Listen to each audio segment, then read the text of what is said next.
Chris, thanks for joining us today on the Remote Revolution Show. No problem.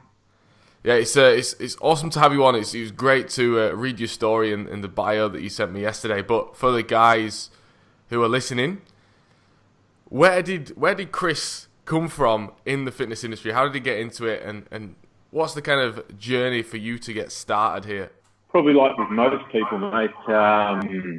Probably like similar to yourselves, but pretty long story. Try and keep it short and sharp as possible, but 1,000 twists and turns, and as you kind of try and work it all out, and anyone in the fitness space, the fitness industry that's kind of started off in that path and wanted to work people, face to face or whatever it might be, is the struggles that come along with that, and it's trying to kind of work it out for yourself and find your gap, find the pockets that actually work. So kind of from an early stage, I played a lot of rugby league, semi-professional level. That kind of got me most interested in the fitness space. I loved it. I loved training. I loved the nutrition side, the performance side. And after getting out of that, I wasn't unfortunately good enough to make millions of dollars as a player. Would have been awesome, but that's all good. From there, I kind of didn't know what to do. So did what most people did, went to uni, thought if I study, I'll get a degree, I'll come out and I'll get the dream job and life will be all good. So a couple of years of that, I got my Bachelor of Science. I came out, got some shitty jobs, didn't really help. I've tried to work with some people one-on-one. I worked in a couple of gyms. One gym, thinking about the story yesterday, and just thinking back, kind of had a bit of a laugh at myself. I worked at a big chain called LA Fitness, and I remember the manager, when I first went there, the manager told me how to get clients was to hang around the gym as much as possible, and maybe go hang out in the sauna and take my shirt off, and hopefully if I'm looking good and shredded enough, guys will ask me what I'm doing, and that's how I get clients. And after about a week or two of doing that, I realised that was a pretty shit way to try and get clients, and it was pretty short lived. So I kept studying. I thought, Can't say I've heard that one before. Oh man, if I could go back in time, like I was lapping it up. I was thinking, like, this guy knows what he's doing. He's the manager of the gym. He's got to be killing it. And if I just do what he says, then I'll be killing it. And funnily enough, it didn't work. I'm pretty sure he probably didn't stay manager for too long either. So, mate, I didn't love that whole, chasing people left, right, and centre sort of format. So I thought, I didn't maybe have enough education. That's what it was. I went and did my master's in sports and nutrition science. I ended up doing heaps of PR and chasing all this stuff, being in magazines. I got interviewed in the news, #1 news channel in Australia, and once again, crickets from all that. I thought, if I had masters, if I was in magazines, if I was on TV being interviewed, then I'd be killing it as a fitness expert. But unfortunately, that didn't happen either. And I was working at GNC. I think you guys have, no, in the US. I'm not sure if the UK has GNC, the chain GNC. Well, I ended up working there for about 32,000 Australian a year. Uni debt was about times that. And I did that for about 6 months. That was shit. And pretty much when I was there, because it was so shit, I read a couple of motivational books, and that got me excited to try and start my own business. So I had all the contacts. I borrowed money, bought $40,000 worth of supplements, created these really terrible A4 black and white home printed brochures, and started selling to all the clubs that I knew, the footy clubs, people that I was training with the gym. And it was good. I made some money from it. I paid back some of my debt, my uni debt. But then once I sold it all out, I realized that I was running short on friends to sell it to, and clubs, and scrolling through my phone, I was running out of contacts. So once again, I had no idea about marketing, no way to generate clients other than just trying to sell to the people around me. And so I didn't end up buying any more of them because I knew I wouldn't be able to sell it, and I just have a whole lot of subs in the garage. And I got reached out by a supplement company, one of the biggest ones in Australia. They heard what I did. They hired me. They we're well known in Australia, but once again, I was trying to sell their product against guys that wanted to buy, BSN, Ronnie Coleman and Cutler sponsored brands, Muscle Tech and all that sort of stuff. And once again, I found myself selling stuff that no one wanted because that company didn't know how to market and sell. And it was kind of soul crushing, I guess, selling stuff that, chasing people left, right and center that don't want to buy your stuff. So I kind of, at that stage, said to myself, well, I'm never going to sell anything again that someone doesn't want to have, doesn't want to buy. I need to learn how to create demand. Otherwise, I'm always going to be chasing people and trying to sell shit that no one really wants to buy from me unless I can create the demand. So I ended up getting introduced to my first mentor. Worked with him for 5 years. We started a company in Australia when I was working with him. Went from $1 million to $32 million in 5 years, all in Australia. It was TV, newspaper ads, radio ads, all offline. This is before online was kind of big. And we'll spend like $6-7 million a year. I got to write ads. I was working with all the best copywriters in the US and all this sort of stuff. And it allowed me to really cut my teeth in the marketing side.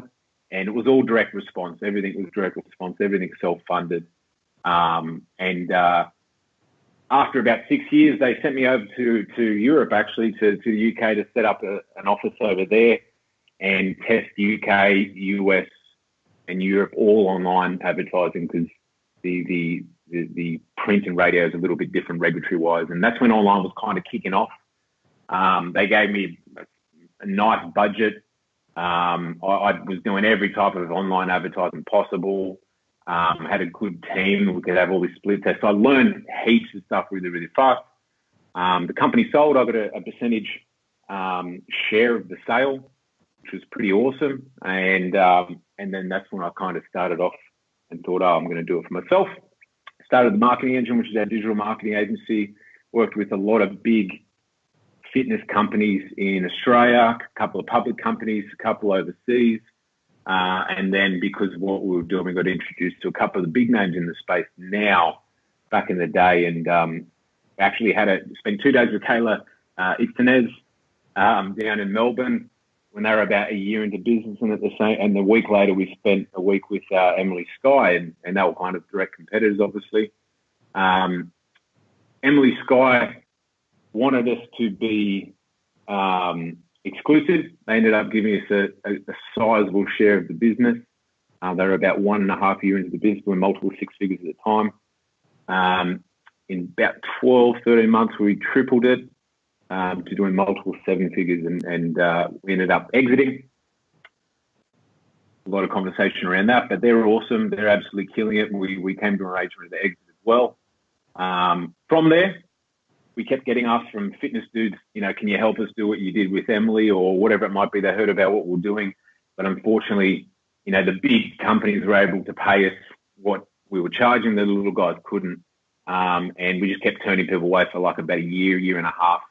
And it sucked. So we ended up starting Tribefit out of necessity because we coached people how to do it all of themselves. They didn't have to pay my agency retainers every month that they couldn't afford.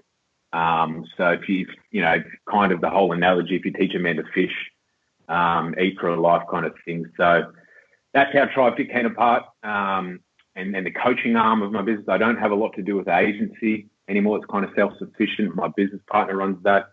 And we've been running Tribefit now for about 2 years, I'd say 2.5 years. And just absolutely loving it, helping people all over the world. We've got a massive success wall.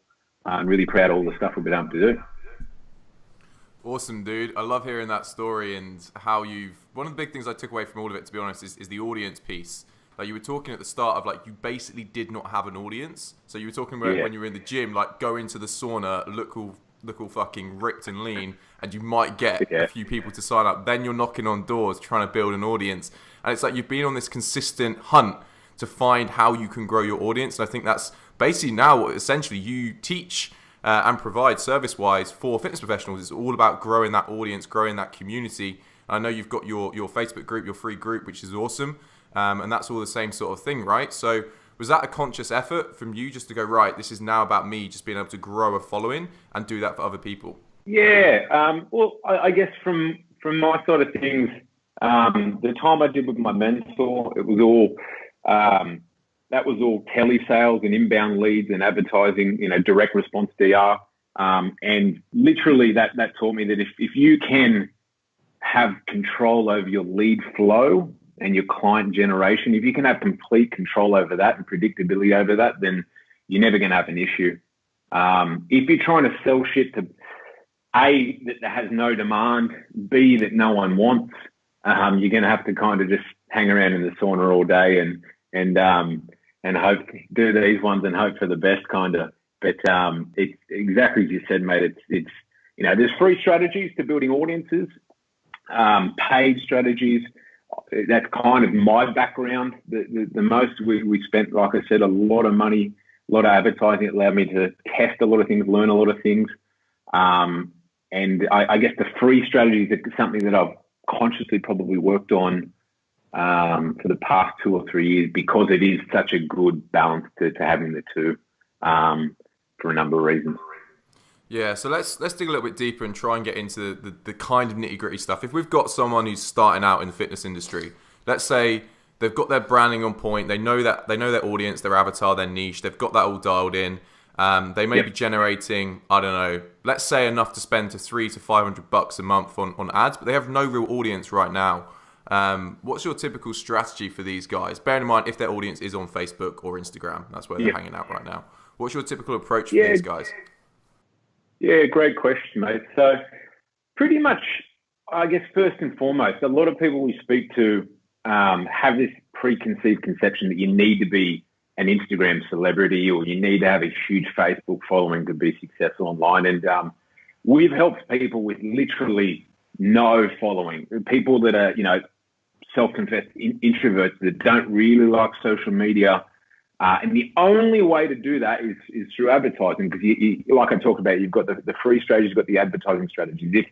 If you don't like the free side of things, the content side of things, you have a high reliance on one or the other. So it really comes down to your own personality and what suits. But going back to your question, if there was someone that knew their niche, they had a couple of clients, they had a bit of a background, how do you scale your business starting with advertising? Well, first and foremost, it's about finding, as you said, you can say your audience is on Instagram or Facebook, but it's about finding specifically where they are. The kind of the first mistake most people make when they go to ads is think, hey, if I just write an ad and I type in males and I go into the interest targeting bar and type in weightlifting, and then Facebook just suggests a million other things that have nothing to do with it, and I just start clicking away, then it's got to work. And unfortunately, it's about, the age-old message to market match. So you've got to have the right message, and then you've got to find the right market, and you've got to match those two together. You can have a rocking ad, you can have a phenomenal ad, and if your targeting is off, it's going to tank. Or vice versa, you could have the best targeting in the world, know exactly where your audience are hanging out on Facebook or on Instagram, but if you have a shit ad, it's going to tank. So you've got to match the two together. And a lot of people can write a good ad, but then they've got no idea about targeting. And so then they speak to me like, Chris, I can't get ads to work. My ad sucks. It's like, well, because you don't understand the strategy behind the whole thing. So it really comes down to what we teach our clients is an activity called scouting. And scouting is about going online first and doing your research to find out what pages your target client is hanging out, what pages are they following, what interests have they got, rather than just letting Facebook and just typing in and guessing, actually doing the research work, finding where it is. And then when it comes to the ads, it's so easy. You know where they're hanging out, you know where they are, and now I've just got to drop an irresistible message in front of their eyes and it's rock and roll. Yeah, man. So that's something that we're massive on. I think when I read Nicholas Kuzmek's Give, he talks about it in there, and he goes, marketing isn't about manipulation; it's about matching. And I think that's where a lot of people go wrong. Is they try and think, right, I can just appeal to everyone, and I'll manipulate them or persuade them unethically into buying my shit, and you're just going to have an uphill battle from then on in. And the second part, which is really interesting, what you're saying there, is a lot of guys, like you say, can write killer copy, or they can write decent copy, but they're broadcasting it to the complete wrong audience. And I've been guilty of doing exactly what you've just said before, where I've just gone, oh, weight loss, right, here's a load of big brands that people follow. I think they'll kind of follow Slimming World or Weight Watchers. Yeah, just bang those in. Instead of actually getting specific, like I'm sure you might do targeting, where you might actually target people who like Emily Skye or Kayla Itzenez. That might be a more direct strategy than going for the big companies. So when it does come to the targeting, is there an approach that you follow? Or is it simply you get the guys to do their research, obviously, and find specific influencers or specific companies who then you will then go and target? Yeah, good question, man. Good question. So pretty much spot on. A lot of people, just going back to what you're saying, a lot of people think if you write an ad or you write a post and you just click the old boost button and put 10 or 15 bucks to it, then, you know, you're going to have 1,000 clients coming back. And that's kind of the worst option, because Facebook just shoots it to everyone, every gender, every age, etc. So in terms of having success with advertising, let's just say, for example, you know your audience, you know your market, and you can write an ad that has a bit of sizzle to it. You know, and there's simple templates to it, there's simple structures to it, they're very straightforward. In regard to a targeting perspective, like we talked about before, the scouting activity that we take everyone through, there's a couple of exercises to scouting and searching for your audience online, where they're hanging out. And then what we do is we give them a couple of exercises where they test the pages to see how interactive, engaged the pages are, and open to an actual offer for what they're going to put out. And you do that through free techniques. And then as soon as you get some traction in a certain page and you're able to quantify the theory that, you know, that's where they're hanging out, then you know for sure if I put the right message and I blow this thing up and get it in front of the 100,000 that's there or the 500,000 there, it's going to work. So it comes down to that. It's the research first, and then, as I'm sure you guys know, then it's about testing, setting up your advertising the right way. So you've always got to have a couple of ads, and you've always got to have a couple of interests. Some of them will be shit. Some of them will tank. Some of them will rock. But unfortunately, where most people go wrong is they do one ad, they do one interest target, they do one campaign, and they just click away and they just fill up all of these different interests.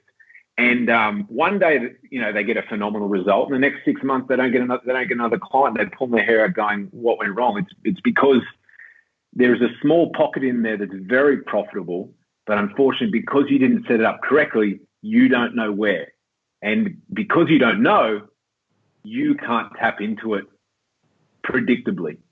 And unfortunately, you're just going to be doing these ones again and wondering why one day works, and then for 6 months later, you pump money into it and it doesn't work. It's because you have no control. You have no idea what worked.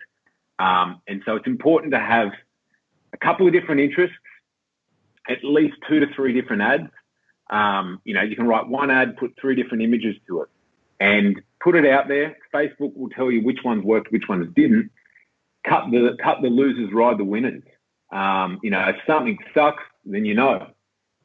Realistically, you don't need to spend a lot of money. I was doing a training the other day. You know, if you have 5 interests, you put $20 to each. If 2 of those interests come back with a lead and a client, for example, and 3 of them don't, awesome. You've spent $100 and you've identified 2 highly profitable advertising targeting spaces that you can scale and ride your business on that for some time. So that's the important part: tracking and the mindset of how you need to set it up for the learning. Yeah, I think one of the things a lot of fit pros are very guilty of is they're really fucking lazy when it comes to creating ads. So they will just batch, like you said, like as many interests as they can into one bucket. And as you say, you can't really identify that. But say they do split these up, the next fear that a lot of fit pros are going to face is, all right, $100. We know in the grand scheme of things that's nothing to do a test and to find your audience. But these guys out there who are concerned about that, they won't, and they don't see an immediate return on their ads. They'll just go, fuck, Facebook ads don't work. Like, this is pointless. This is a waste of my time. How do you approach that objection? Because I'm sure you get it all the time where someone spent $200-300 and they're like, oh fuck, I haven't got a client back. They might have built their list, but they haven't sold anyone yet. And they have that immediate fear and they're like, screw you, Facebook. They go back to just knocking on people's doors. How do you approach that? Yeah, good question. That's actually an awesome statement, and something that I'm because of having the background, such a strong direct response background, everything with direct response and offline or online, and you guys would know it. And I'm kind of just telling the story just for anyone that doesn't know it. But with direct response, it's about knowing your return to every single dollar you spend, and it's also about generating a result as quickly as possible, a return as quickly as possible, return on investment and ROI. And I've got a huge bugbear, and I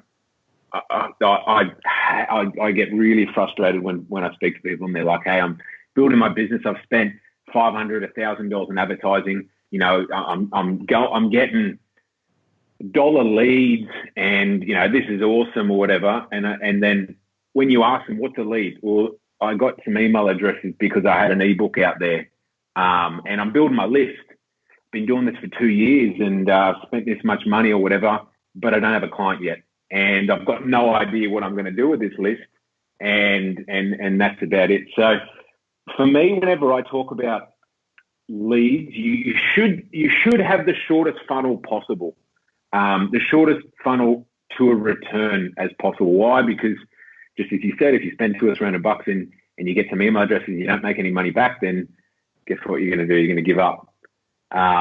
You need to have, I'm not, me personally, and you know, each to their own, but I'm not a huge fan of funnels that then require 30 email autoresponders to go over the next 90 days to then hopefully build enough trust to then make an offer. I believe if you need funnels like that, then you're doing something else wrong.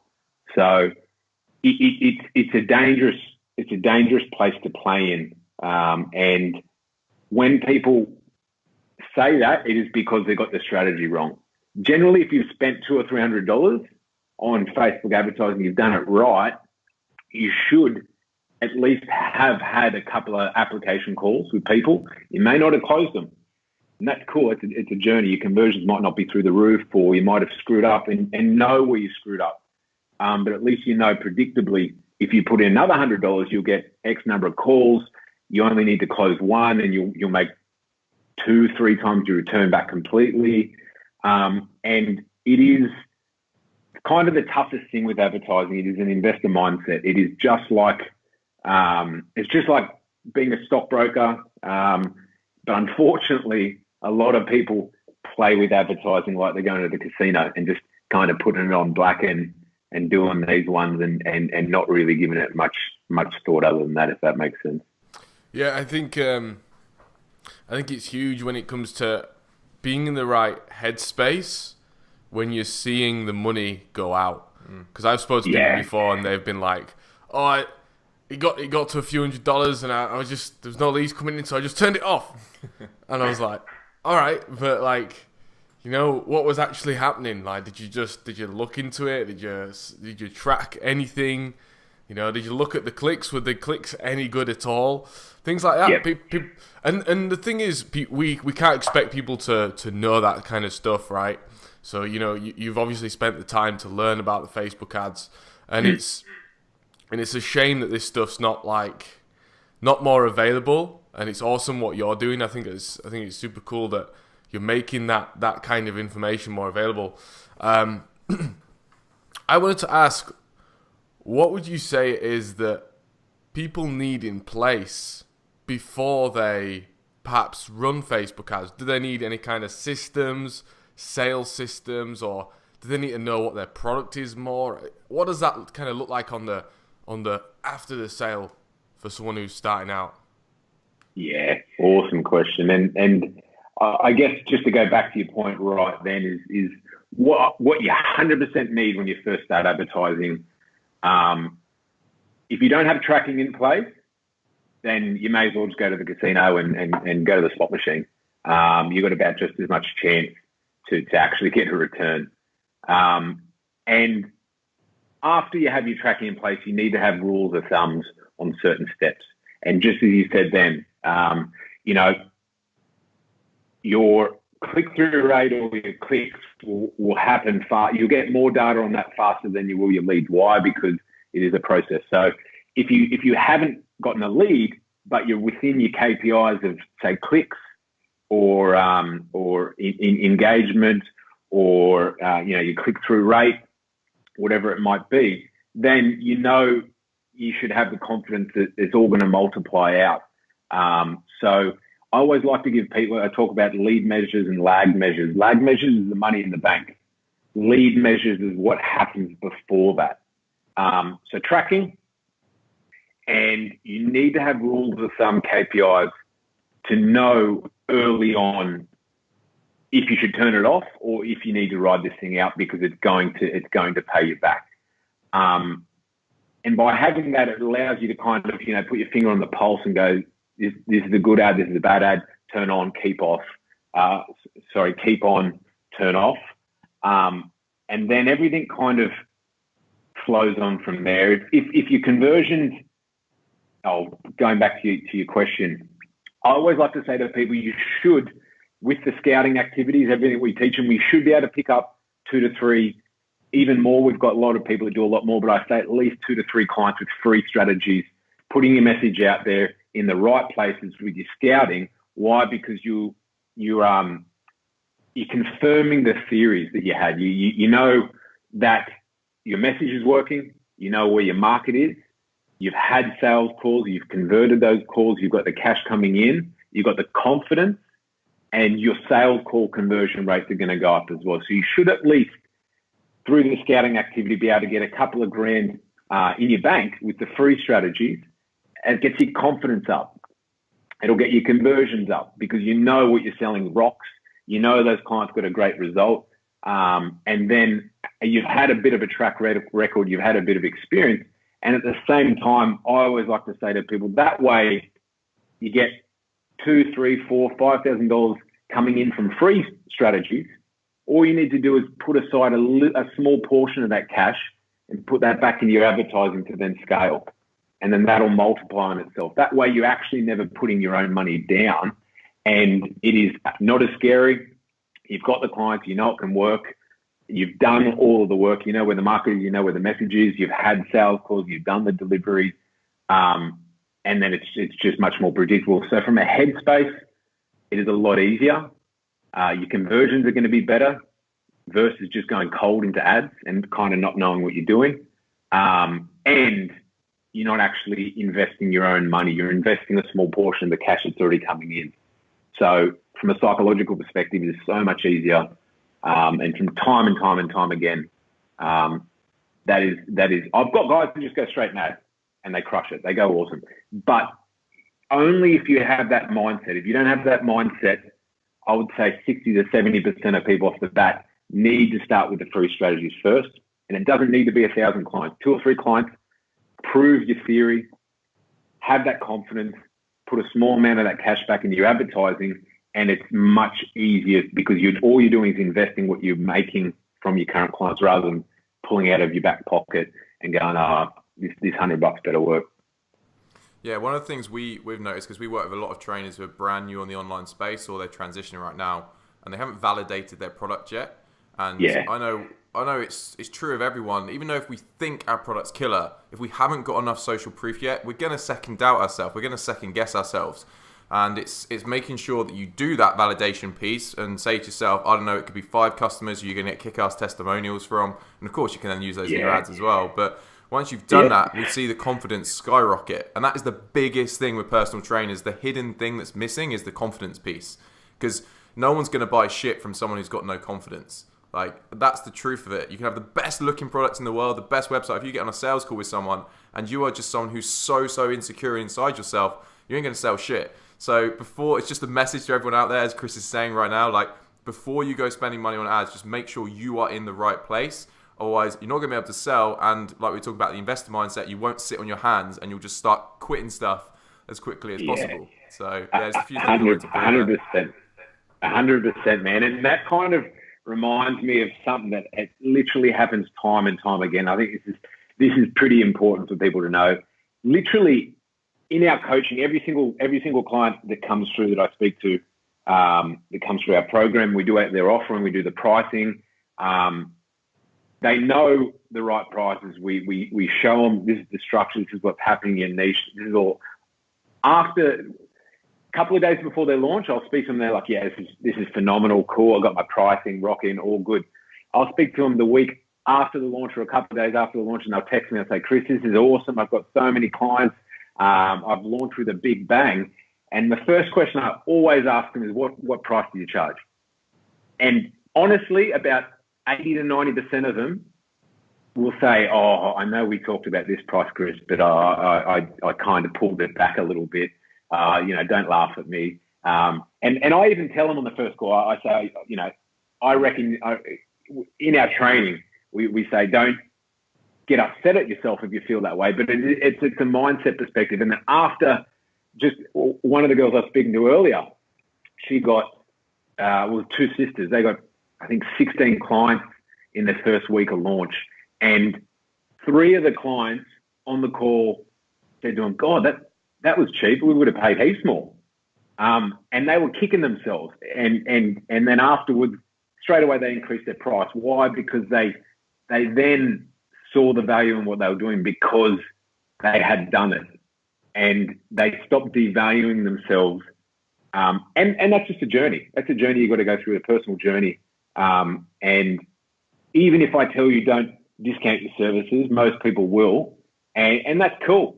Just know that it is a journey. And straight after you do that, you'll kick yourself and go, oh, I should have just listened to what Chris was saying the pricing was. But that's human nature. Yeah, one of the things to remember for all the guys listening is your current state of wealth, and I mean financial wealth here, is not directly related to your customers' financial wealth right now. And that's the thing to remember. If you're a new PT who's starting out online, or you've maybe even spent to jump on Chris's course or our course, whatever it is, on a credit card because you're so fucking pissed off with what you're currently doing that you're like, screw this, I'm going all in. I'm sure you get some people like that, right? That's how I started, by the way. I went and spent $8,000 on a credit card, and luckily it all worked out. But that's what a lot of people do. And one of the things you've got to remember in that situation is if you have put that money onto the credit card and you are, just living off baked beans and toast, it doesn't mean that the person that you're speaking to is doing that. So just always keep that in mind. Try and put yourself into the shoes. We talked about it with the targeting, understanding your audience, but actually psychologically as well. What is that person going through? How do they live their day? How do they live their week? How do they live their month? What do they spend their money on? And then once you see that and you can feel that and you hang around with these people, if you go to some upmarket restaurants or some shops, you'll see that people spend money all the time. And that is a complete different mindset shift. And you've got to put yourself in that where people are abundant with their money instead of scarce like you might be right now because you're worried that your business is going to flop and crash and burn. Solid. Yeah. Chris, I'd love to ask you, so we've talked about what you do and how you do what you do, and I think I admire your process as well, because it's very rare that I hear people who do Facebook ads who are like, oh, we do this recon first, we go out there, we find out what's working, what's not working, and do the work. There's a lot of people that are like, yeah, we're just going to bang an ad up, see how it goes, and track the numbers, and then we're going to change it. And I used to do that. I used to do that a couple of years ago for local Facebook ads because it worked. It was easy. It did work. It did work. I mean, to a degree, some of it still does, luckily. But I love to hear that you've got the proper process in place. But I wanted to ask you, why is it that you do what you do? Why is it I do what I do? Well, like I said, we've got the agency, and I guess from my side of things, my business partner has more of a traditional marketing background, bigger business marketing background, and that side suits him really well. And from my side of things, it just really sucked turning back people time and time again. We were getting knocks on doors, not literally, but figuratively, of people that were like, God, like, I want to do this. I have such a passion. I have such a good message to share. I want to impact lives. Fitness is my passion. And I guess the reason why I told this the long story of my journey at the start is I didn't just have one shit spot. I had multiple shit spots. And it sucked. Like, honestly, I remember when I was selling the subs for the company that no one wanted to buy. Like, I was trying to book meetings with store owners and that. And I would have a meeting time and I'd go in there and I'd stand for 10, 15, 20 minutes waiting. And I couldn't even bother to speak to him. And it got to a stage where I was just like, I didn't even feel like going in. It was shit. And it was all a factor of me not having any control over my lead generation, my client generation. I thought if I just studied, then somehow, rock and roll life would just be good. I'd get degrees and everyone would just come rushing to me. And unfortunately, I studied my ass off, but I didn't learn. I learned heaps about fitness and how to improve people's lives and all that sort of stuff. But I didn't learn how to do marketing, sales, and business ownership. And unfortunately, you can be the best, and this is kind of the most unfortunate of piece of advice there is, but it's the truth. It's a reality. You can be the best trainer in the world. You can be the best fitness trainer in the world, and you can impact and change so many lives. But if you have a shit business model, a terrible trainer that has no idea what he's doing with a good business model and can do lead generation and client generation will always do better than you. Will always have more clients. Will always be able to impact more lives. You won't be able to impact any lives because you will have to go get a job being, I don't know, night security or something because you got no other option. That's unfortunate. You might have the best message to put out there and really positively impact the world. But if you don't know that stuff, you ain't going to be in the industry long. And that sucks. Yeah, there's actually an episode we did, one of our early ones with Justin Devonshire. I'm not sure if you're aware of him, but he talked about how he's got a friend who's an internet marketer who's overweight, obese, and he sells diet products literally millions worth a year. And he has no idea about fitness, but he understands marketing. He understands psychology of people. And that's the truth. Yeah. Like, I say this to people all the time, getting a personal training degree is a piece of piss. It is in the UK anyway. Everyone thinks it's this big, hard thing. It takes weeks and months to do. Realistically, anyone who can like fucking bang rocks together can get a PT degree. It's really, really easy. Like, it seriously is. I was like, this is an absolute piss take when I was doing it. So you get that degree and everyone thinks, like you said, when you have your actual, proper degree, graduate degree, that everything would be fine. And, that's only 1% of the battle. 99% of it is, can I build a business? And that's what we really get out with all the guys we work with, is people say to us, oh, I'm still doing my qualification, or I'm just going to play it by ear the first bit. I'm like, you need to transition and understand in your mindset right now that if you're currently doing your PT qualification, start with your business now. Start understanding, because that takes time. It takes people years to get to where you probably want to get to. And you can shortcut that with certain strategies and with the right help and the right mentoring. Of course you can. But to be in the mindset where you're just going to wait, try and get a few clients first, it's just going to destroy your confidence. So you've got to go in my mind, of like, get that support from day one and start working on your business from day one, not on day 100, day 200, day 300. Yeah, you're spot on. And kind of, I don't know how it is in the UK with fitness qualification or what they call RTOs over here, registered training organizations, but the ads are so sexy. Like, it's like, do you want to be a business owner? Do you want to be your own boss? Do you want to work outdoors and work the hours you want and blah, blah, blah. And that sucks a lot of people in. And unfortunately, you come out with a qualification knowing how to train people, but you've never learned how to be your own boss. You've never learned how to run a business.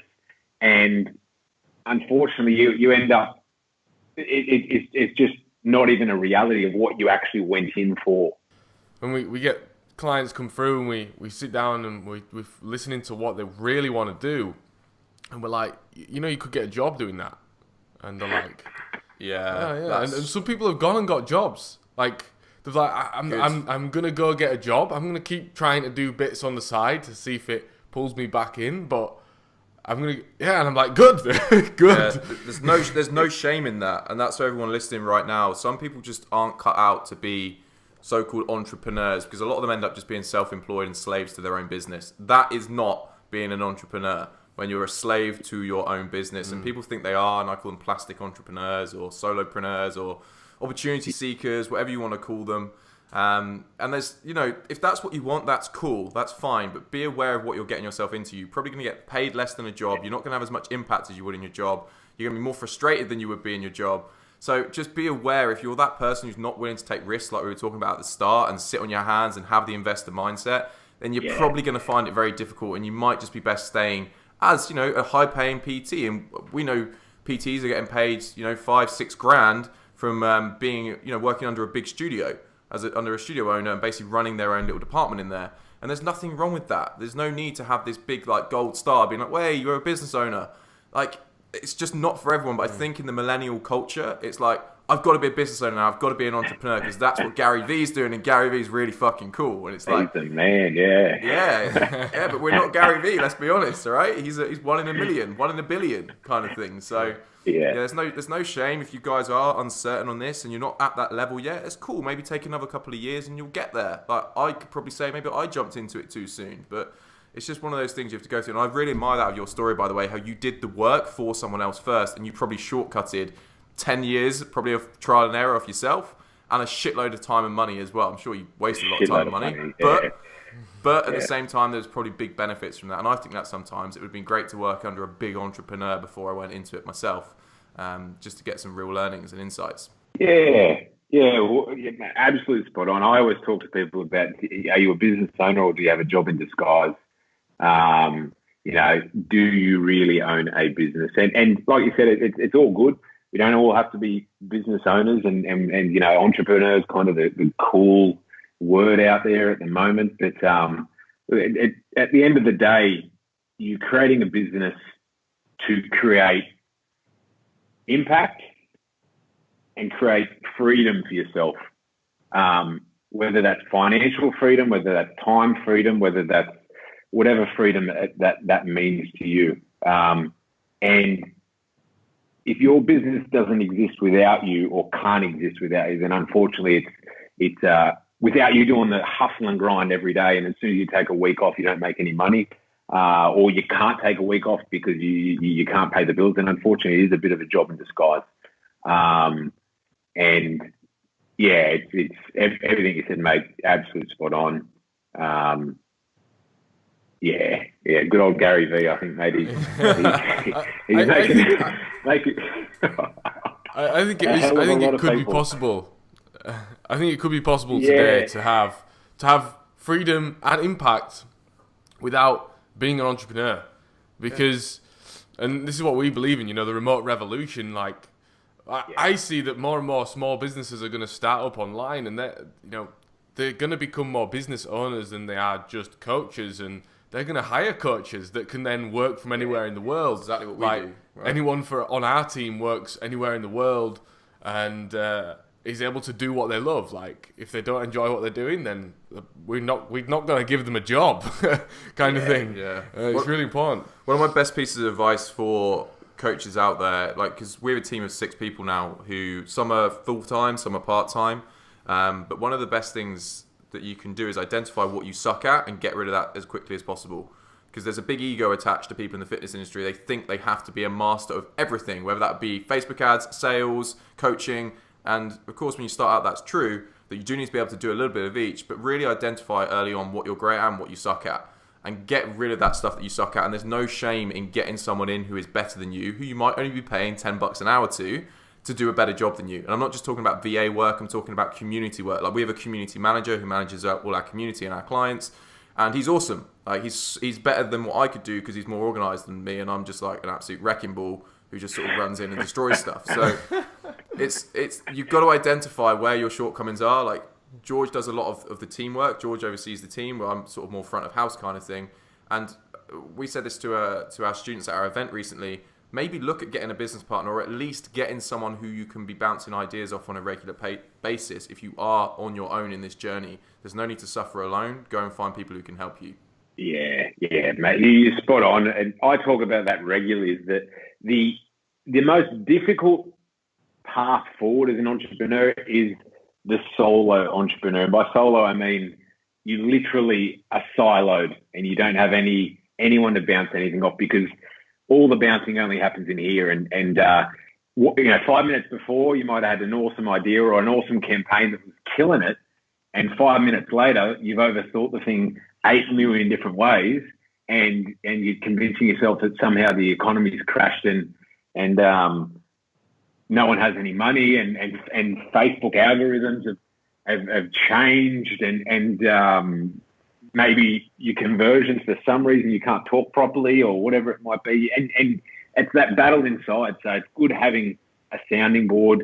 It's good having a bit of a community around that are going through the same sort of things. You can kind of go, look, man, that happened to me last week. Just stay the path and tell that voice in your head to shut up and go to the gym, think about something else, whatever it might be. Sweet, man. So speaking about community, what is it? I know that you've got a free Facebook community. We'll wrap everything up in a second, but where can the guys really get hold of you? What's the best place that they can hang out, get around your space? Because I think both George and I, we obviously haven't exchanged this thought yet, but we have really enjoyed this show for sure. It's really refreshing to hear a guy who knows his shit in marketing and has also done it with other people and himself as well. So that's really nice to see. But for the guys who want to get hold of you, there will be stuff in the show notes, links and stuff like that. But if you can just let us know where we can do that, and also your free group as well, because that looks pretty potent.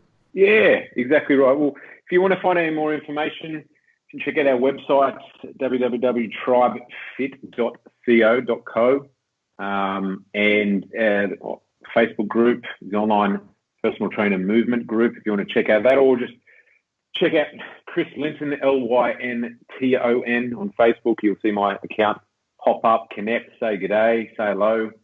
And yeah, if you're just looking for information, we've got heaps of stuff on the website. We've got blogs, we've got free trainings, we've got free webinars.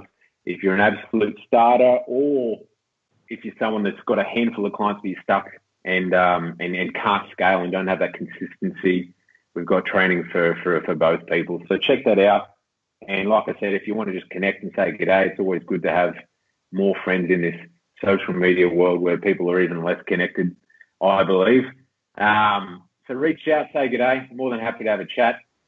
And if I can't help you, I'm more than happy to point you in the right direction. That's what it's all about, I guess. And if you've got several hours, you can scroll through Chris's extensive collection of testimonials on his website. We were having a look at this the other day, and we're like, all right, oh wow, he's got a lot. And we're like, whoa, okay. It just keeps going and going and going. And I'm like, that's the power right there of finding what works and actually it's having the right process in place. You're not just seeking the quick fix. You know, you've got the right strategy to not only get clients but help clients. So. Yeah, that's something really important to us. It's kind of the love of the clients, mate. It's and just seeing the results.